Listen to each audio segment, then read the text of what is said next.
Hello and welcome to SEO is Not That Hard. I'm your host, Ed Dawson, the founder of keywordspeopleuse.com, the solution to finding the questions people ask online. I'm an affiliate marketer, SEO, and I've been building and monetizing websites for over 20 years. I've built sites from the ground up, bought sites, and sold sites in large exits. I'm here to share with you the SEO knowledge, hints and tips I've built up over the years. Today I'm going to talk about PBNs, private blog networks. Before I start, this episode comes with a disclaimer. I'm going to be talking about Blackhat strategies that are against Google's terms of service. This means that if you choose to use any of the methods I discussed today, then you're at risk of getting your sites penalised. Now, while I don't condemn those that use Blackhat techniques, I personally don't choose to exploit them, as I prefer to build sites for the long term. Whereas the inherent risk in Blackhat is that while they may work in the short term, the risk of penalisation makes them far less likely to be a long-term bet.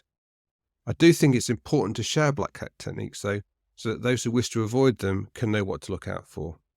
With that said, let's look at today's topic, private blog networks. So what is a private blog network? A PBN is a group of websites that really only exists to provide backlinks to other websites to improve their Google search rankings. So a Blackhat SEO would create this network of websites by either creating new websites or by buying expired domains which already have backlinks themselves and then creating new websites on those expired domains. Obviously, it works better if the websites in a private blog network have links of their own, otherwise the links they're going to provide to other websites aren't going to be that great. Now, the reason people go to the effort of doing this is because it gives them full control of linking. They can build backlinks to their websites and other websites without having to actually earn them, which is obviously the white hat way of doing it and the more difficult way of doing it. We know that earning links organically is quite difficult. But obviously, if you earn links organically, then you don't pay for them, they last forever and they're not against terms of service.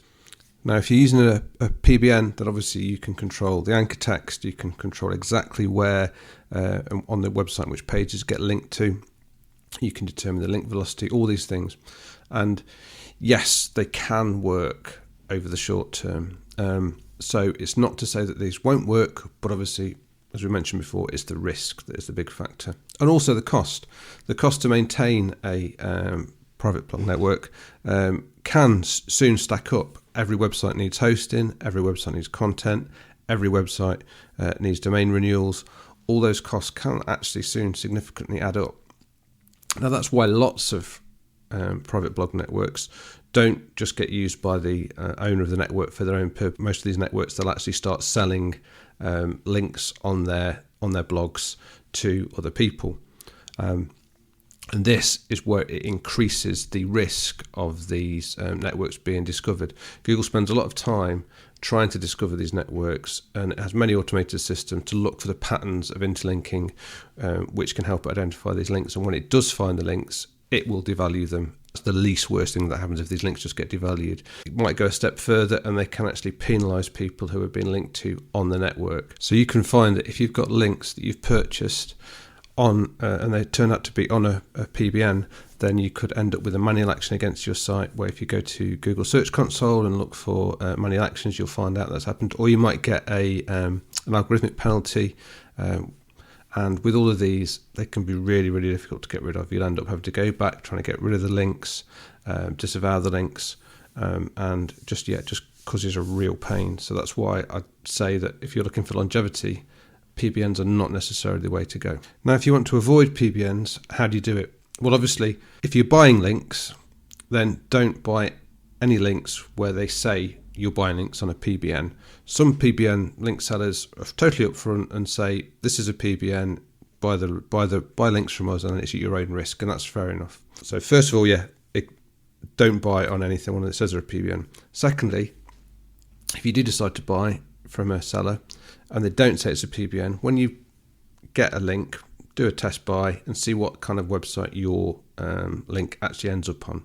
If it looks like it's a website where there's lots and lots of posts on that website full of lots and lots of links, and those posts are from all sorts of different topics, that tend to be completely unrelated.